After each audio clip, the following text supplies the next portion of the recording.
vers la libération des artistes Gogolio et Paxson Moutité?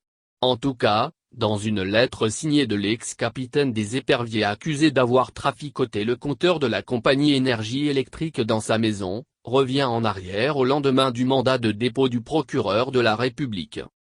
Dans sa lettre devenue virale sur la toile, l'ex-capitaine demande au procureur de bien vouloir prendre en considération sa demande de libération de Nutzuli et de Moutite, pour leur état de santé. Il poursuit et écrit: Croyez-moi monsieur le procureur, cette décision étant bien réfléchie et humaine. Toutefois, il demande au procureur que la justice continue de faire son travail et lumière sur cette affaire. Mis à part cette lettre, Emmanuel Adebayor a également fait une mise au point dont copie nous est parvenue. Dans sa mise au point, l'ex-capitaine et le responsable de la fondation qui porte son nom dit ce qui suit: Je mesure à quel point cette décision que je prends pourrait paraître aux yeux de certains comme une sorte de show médiatique. Et de rassurer les uns et les autres, mais rassurez-vous, il n'en est rien.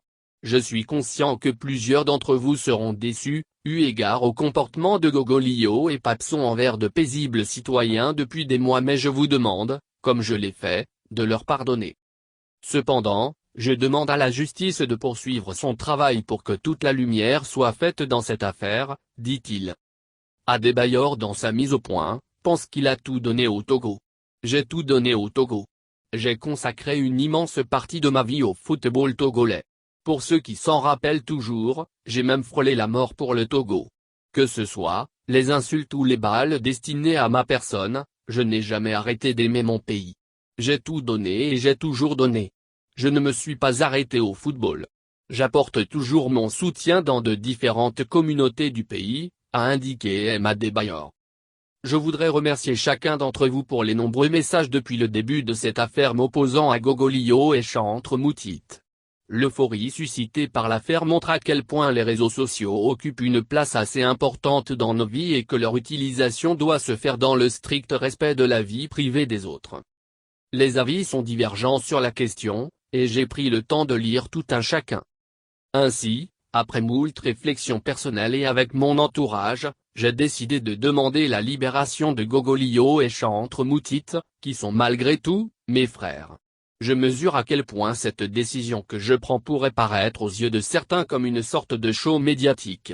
Mais rassurez-vous, il n'en est rien. Je suis conscient que plusieurs d'entre vous seront déçus, eu égard au comportement de Gogolio et Paxson envers de paisibles citoyens depuis des mois, mais je vous demande, comme je l'ai fait, de leur pardonner. Cependant, je demande à la justice de poursuivre son travail pour que toute la lumière soit faite dans cette affaire. J'ai tout donné au Togo. J'ai consacré une immense partie de ma vie au football togolais. Pour ceux qui s'en rappellent toujours, j'ai même frôlé la mort pour le Togo. Que ce soit les insultes ou les balles destinées à ma personne, je n'ai jamais arrêté d'aimer mon pays. J'ai tout donné et j'ai toujours donné. Je ne me suis pas arrêté au football. J'apporte toujours mon soutien dans de différentes communautés du pays. Quand je sors dans la rue, les gens m'appellent Vaudois, d'autres m'appellent Légende et j'en passe. Je sais que ce n'est pas le hasard. Cette image dont on parle, je l'ai construite. Malgré tout cela, certains individus ne résistent pas à l'opportunité de salir mon nom. Mais, n'oublions pas que la force du baobab est dans ses racines. La culture de la paix, de la tolérance et du vivre ensemble est une valeur que nous devons constamment rechercher et entretenir.